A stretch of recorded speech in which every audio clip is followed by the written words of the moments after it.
શહેરમાં બે અભૂતપૂર્વ બનાવ બન્યા। સુરત શહેરની જાગૃત પ્રજાએ આજે બતાવી દીધું કે ભારતીય જનતા પાર્ટી સાથે કાયમી નથી અને ભારતીય જનતા પાર્ટીના નેતાઓને જે અત્યારે હાલ ઊંચા આસમાન પર ઉડી રહ્યા છે એમને જમીન પર લાવવાની નૈતિક હિંમત પણ આજે એ પ્રજાએ બતાવી દીધું। હું એ પ્રજાને એ લોકોને હૃદયપૂર્વકના અભિનંદન પાઠવું છું। એક તો સુરતના રાંદેર ગોરાટ વિસ્તારના જે સ્થાનિક હિન્દુ સમાજના આગેવાનો છે, સોસાયટીઓ છે, જે અસાનધારા બાબતે ત્યાં એક મહાકાય પ્રોજેક્ટ ચાલી રહ્યો છે અને એ પ્રોજેક્ટમાં એવી લોકચર્ચા છે કે ભારતીય જનતા પાર્ટીના નેતાઓની સીધીમાં ભાગીદારી છે। એ પ્રોજેક્ટને અસાનધારામાં અસંખ્ય લોકોનો વાંધા વિરોધ હોવા છતાં એને અસાનધારામાં પાસ કરવામાં આવ્યું।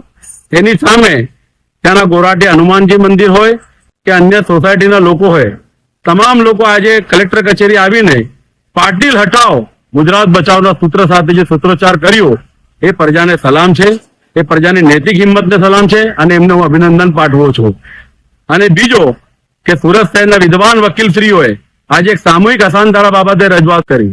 જે ધારાસભ્ય શ્રી અરવિંદ રાણા સરકારી તંત્રને ગેરમાર્ગે દોરીને જે અસાનધારા બાબતે ગેરવ્યાજબી રજૂઆતો કરતા હતા એમની સામે આજે વિદ્વાન વકીલશ્રીઓએ પણ એકજૂટ થઈને એક સમ થઈને જે રજૂઆત કરી એ પણ ખૂબ સરાહનીય છે।